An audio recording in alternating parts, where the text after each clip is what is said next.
Mara walked alone through the misty forest, her boots crunching on dry leaves as she searched for rare healing moss. Far from the main colony base on Moon 7, she liked the silence here, where machines didn't beep and no one told her what to do, where the air smelled of clean soil and quiet mystery. That day, however, the silence broke with a strange sound, low, rough breathing, like something big was hurt, hidden and trying not to cry out. She followed it, heart pounding, pushing past thick roots and glowing vines until she came to a deep pit covered in vines and half-buried stone. Down inside it something moved. At first she thought it was a trick of the light, but when the shape shifted she froze. A giant creature lay at the bottom, dark silver scales cracked and glowing faintly, huge wings folded tight, and eyes like twin stars burning weakly. It looked like a dragon from old Earth stories, but its body had metal parts and strange symbols. Across its skin, a shimmer of blue light circled its body like a cage, flickering but still strong. Mara didn't know what to do. She could run back and report it, but then what? The colony would send soldiers or scientists, trap it again, maybe kill it. Yet something in those glowing eyes held her still. The creature didn't roar or lash out. It just stared up at her, silent and tired, as if waiting for the end. She saw a piece of fruit lying near its claws, untouched and rotting. Her heart tugged. She had a small bag of food with her dried fruit, seeds, and water. She slowly tossed down a few pieces, and to her shock, the creature didn't hesitate. It snatched the food with surprising speed, but didn't growl or threaten. It chewed, slowly, almost gratefully. Mara visited again the next day and the next. Each time she brought more food and water, and each time the dragon grew stronger. Still, it never spoke, though its eyes followed her every move, and once it even dipped its head when she arrived.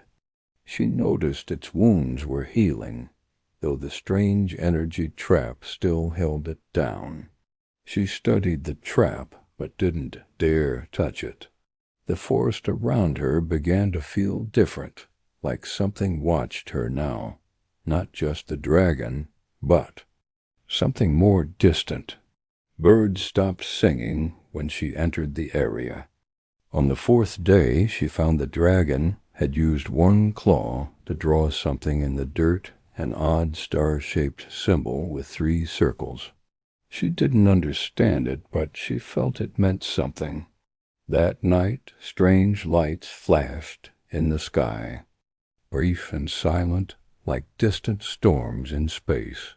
Mara had dreams she couldn't explain, a voice calling to her, a feeling of falling through stars, and a name whispered in the dark, Kelthur. The next morning she spoke that name aloud, near the pit, and the dragon raised its head slowly, its eyes wide with recognition. Something about the trap flickered again, weaker than before. A shadow passed overhead, just a bird, she told herself, but it moved too smoothly, like a drone. She realized her visits had been tracked. Maybe someone knew. Maybe the colony was watching. What? Still, she returned, drawn by something she couldn't name. On the 7th day, as the wind howled through the trees and distant thunder echoed from the mountains, the dragon lifted its head, eyes locking onto hers. Then, for the first time, it spoke, a deep and broken voice struggling with each word. "You gave life." Mara stepped back, stunned. The voice was slow but filled with feeling. "Who are you?" she whispered. The dragon didn't answer with a name, only a low rumble. "Danger," Combs? She looked up at the sky, now flickering with strange colors. Something was coming. She didn't know if it was rescue or war, but she knew one thing: everything had changed the moment she fed a hungry dragon trapped in a forgotten pit. Mara couldn't stop thinking about the name. Kia-Thur, the way the dragon had spoken it in her dream, and how it had reacted when she said it out loud near the pit, like something old had woken inside him, something hidden for a long time. The next day she came early, heart racing, and brought more food and water, but also a small scanner she'd hidden from her old lab gear, hoping to learn more about the strange energy trap. The dragon watched her silently as she scanned the glowing field, and the device flickered, showing symbols she didn't recognize, and a pulsing frequency that was slowly weakening, like a heartbeat fading. Kelther looked stronger now, though. His wings were still folded, and his metallic scales caught the morning light with a soft gleam. "Who trapped you?" Mara asked quietly, but he said nothing. Instead, he used his claw to draw more shapes in the dirt, this time a star, a crown, and lines that looked like paths through space. She stared at them, confused, and then he finally spoke again, slower but clearer. "I was Prince." Her breath caught. "Prince?" she repeated. He nodded once, then closed his eyes, as if it hurt to speak more. That night she stayed, awake, staring at the sky where strange lights danced across the stars, patterns that made no sense, yet filled her with a feeling of something vast, like old stories coming to life. Her dream returned, this time a clearer vision of a silver city floating among stars, a throne burning with light, and voices shouting in an alien tongue. She awoke with Kelther's name still echoing in her mind. The following day she brought a recording device and asked him to repeat what he knew. Slowly, over hours, he told her a story of betrayal and war, how he had been sent on a mission of peace by the Aurelian Stellar Empire, how rebels ambushed him, and his ship was forced into a broken jump, crashing onto this moon. The trap had locked him in stasis, built by ancient enemies long gone. Now, as the energy faded, signals were going out calls into deep space, waking old enemies and maybe alerting his allies too. Mara felt a chill. If what he said was true, then this quiet moon was no longer forgotten. Someone might already be coming. She checked her scanner again and found a short-range signal spike-coded, encrypted, and not from the colony. It had come from orbit. Something had received the pulse. "You need help," she said, but Kelther shook his head. "Too soon. They watch, not all are friends." The next few days, Mara noticed changes. Her colony's patrols were getting closer to the forest. A new drone flew overhead, its eye blinking red. People were asking about her movements. Someone had noticed the energy spikes. She erased her logs and took longer paths to avoid detection. Still, she returned every day to Kelther, drawn not just by curiosity, but by a growing sense of duty. He was not a monster. He was not even human. But his pain, his dignity, the way he called her life-giver in his broken voice, it made her feel part of something greater. She began helping him sketch a message, a symbol of peace, a signal in light and shape that might reach the right people. Kelther etched it into stone using his claw, and she connected it to a beacon made from old colony tech. Together they sent the signal. Then they waited. The next night, Mara saw a new object in the sky dome at first, but moving fast, slowing above the forest without a sound. It didn't land, didn't scan, just hovered in the upper clouds like a silent watcher. Kelther looked up at it and whispered, "They come." Mara wanted to ask who, but her voice failed. The forest grew quieter. Even the wind held its breath. Kelther stared into the sky with ancient eyes and murmured a phrase that made her shiver. "The stars remember." The sky above the forest turned darker each day, though there were no clouds and no storms, only that strange hovering shape hidden among the stars, unmoving and silent, like a watcher waiting for something to begin. Mara felt it too, a tension in the air, a strange stillness in the trees, as if even the birds and small animals sensed danger was close. Kelther, stronger now, stood taller in the pit, the energy trap growing weaker with every passing hour. But his eyes held a deeper worry. "They are near," he said in a low voice, his wings twitching as if they could already feel the pressure of enemy eyes. Mara tried to remain calm, but her hands shook as she checked her scanner again and again.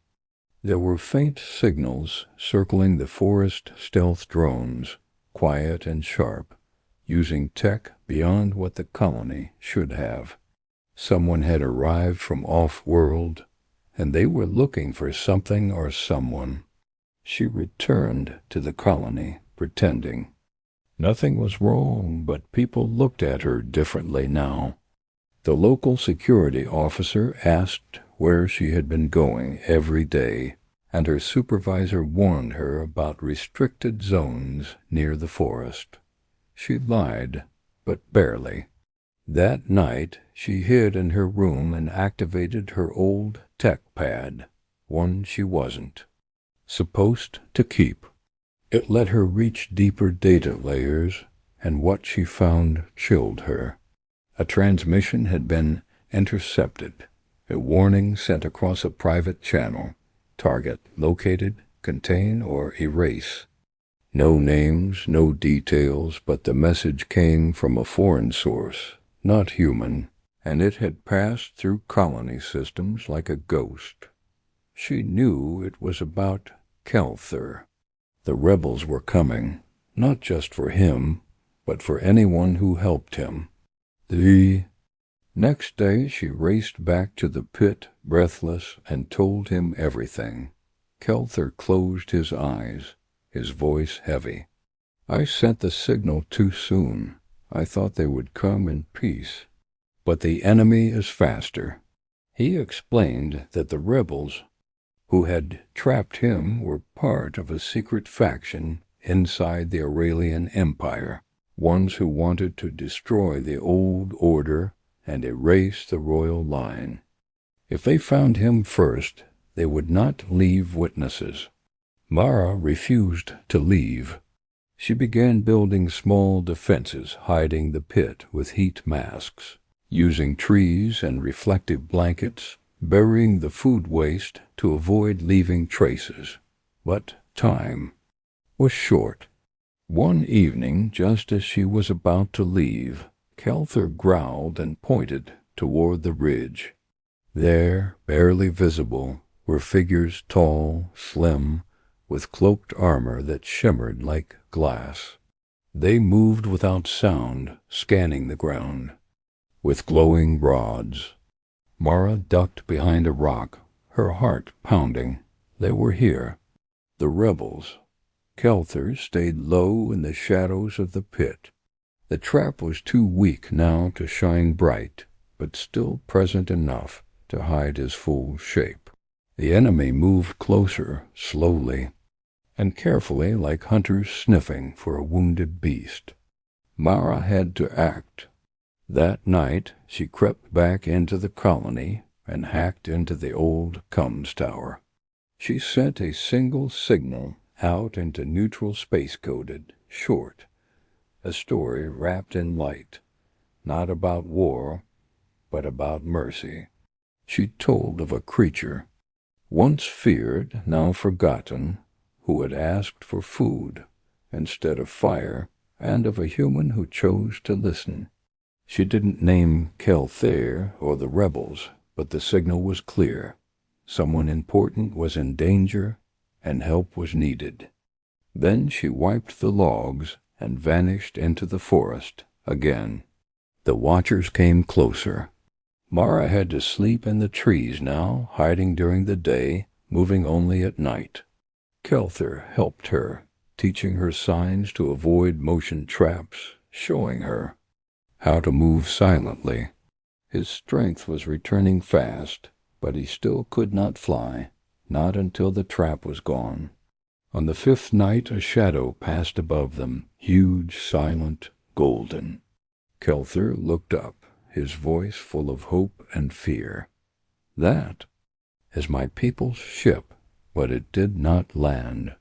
It simply hovered, unsure, cautious. The rebels were jamming the area. Kelthair turned to her, eyes bright. "Your kind must help again.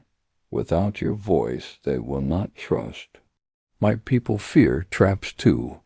But before she could answer, a sharp crack filled the air. One of the watchers had found their hiding place.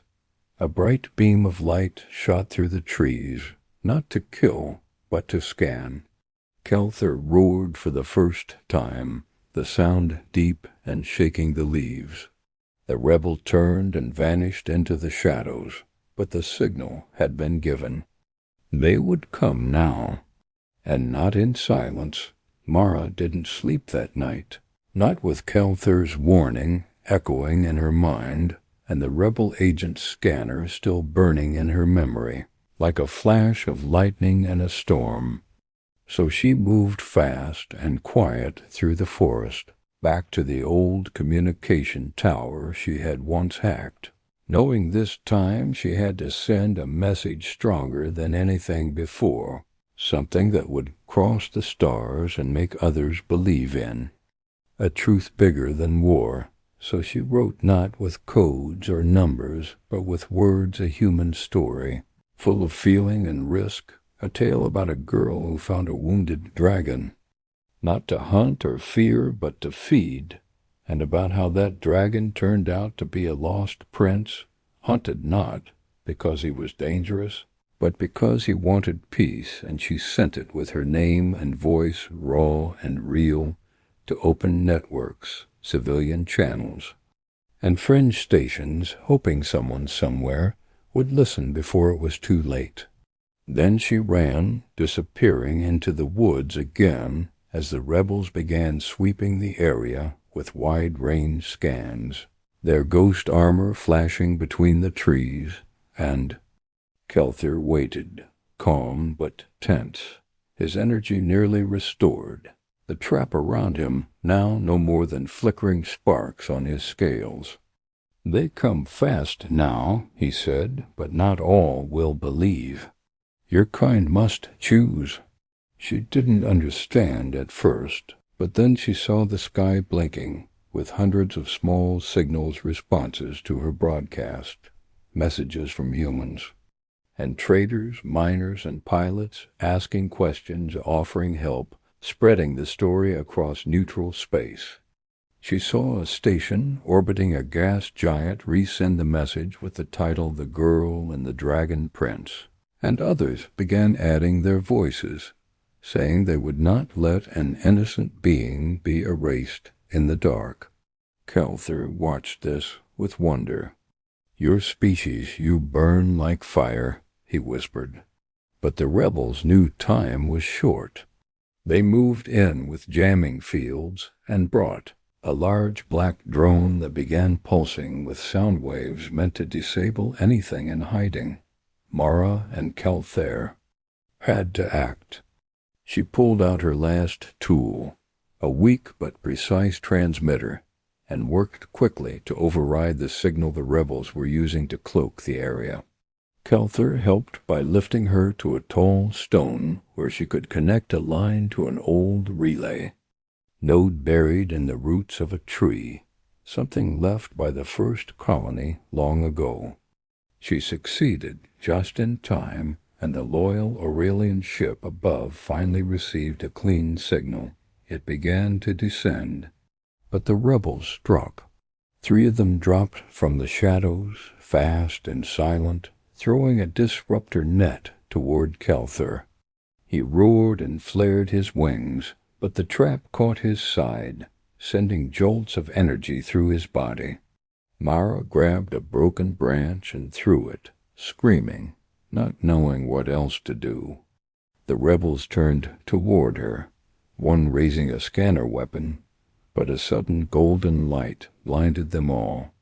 The loyal ship had landed, quiet as snow, but its doors now opened, revealing guards in silver and white who moved with speed and power unlike anything Mara had seen. The rebels tried to run, but a pulse of sound stopped them cold, freezing them in place. Kelther lay on the ground, breathing hard. Mara rushed to his side, but the guards were already there, scanning, healing, lifting him gently, as if they had waited forever to see him again. One of them turned to Mara, bowed slightly, and said, "The crown is safe because of you." She couldn't answer, her throat tight with relief and fear. She watched as Kelther was carried into the ship, and just before the doors closed, he looked at her and whispered one word, "Remember." Then the ship rose, slow and bright, into the sky, leaving behind a silent forest and a human girl who had done something no one else dared. She had listened, she had cared, and her code, her simple human voice, had lit a spark that would echo far beyond this moon. Weeks passed, but Mara could not forget the ship's light as it rose into the sky o'er the way. Kelther whispered that final word, "Remember," before disappearing into the stars. And though the forest was quiet now, and the rebels were gone, something inside her had changed forever, like a fire quietly burning behind her thoughts. And then, one early morning, a small silver drone landed near her home. No weapon, no sound, just a gentle hum and a beam of light pointing to a message. It was an invitation, official and sealed with a crest she now recognized. The star and 3 circles drawn by Kelther in the dirt, and without hesitation, Mara followed the drone. Into the sky, taken aboard a transport ship, smoother and more beautiful than anything built by human hands. The journey was fast, almost dreamlike, as she passed through silent tunnels of light between stars, watching nebulae and distant suns blur past the windows, until the ship finally slowed. And there it was, the Aurelian capital, a city of silver, towers and glowing bridges floating in a sea of space, wrapped in rings of light like a crown. She was guided inside by beings who looked part organic, part machine, their faces kind and voices soft, and then brought into a grand hall filled with creatures of every shape and kind, each watching her with curiosity, respect, and wonder.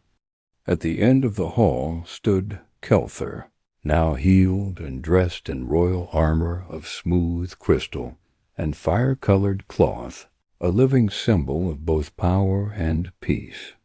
And when he saw her, he smiled, not the smile of a king to a visitor, but of a friend to the one who had saved his life. "She is the keeper of the crown," Kelther said, his voice clear and strong, echoing across the hall. "The one who gave without asking, who believed without proof, who saw a broken creature and chose kindness." The crowd bowed, and Mara stood frozen, overwhelmed, but strangely calm. A ceremony followed, one unlike any human tradition. There were no loud drums or speeches, only lights that danced in the air, forming shapes and stories, showing her journey, her feeding of the dragon, the trap, the rebels, and the message she sent across the stars. Then a glowing band of light wrapped gently around her wrist, a symbol of trust, a gift from the Empire. Afterward, Kelthar spoke with her alone in a quiet chamber filled with star maps and singing crystals, and he told her that because of her actions the peace faction within his people had gained strength. The rebellion had been weakened, and the Empire now looked to humans not with fear, but with hope. He offered her a place among them, not just as a guest, but as their first human ambassador, a bridge between species, a voice of trust. Mara accepted, though she knew it would not be easy. Back on Earth, stories began to spread of the girl who fed the dragon and changed the stars. Children played games about moons and traps and messages, and no one laughed at the idea of a dragon prince anymore. In time, Mara stood beside Kelthar at many councils, watching new alliances form, watching old enemies speak again, and each time she saw the light of the stars reflected in their eyes, she remembered that it all began with something simple, a meal, a voice, a choice not to fear. And so the legend of the crown of fire and light was written. Not in war, but in warmth, not in power, but in care. And Mara's name, once forgotten, became one of those rare names that lived forever, whispered by those who dared to hope.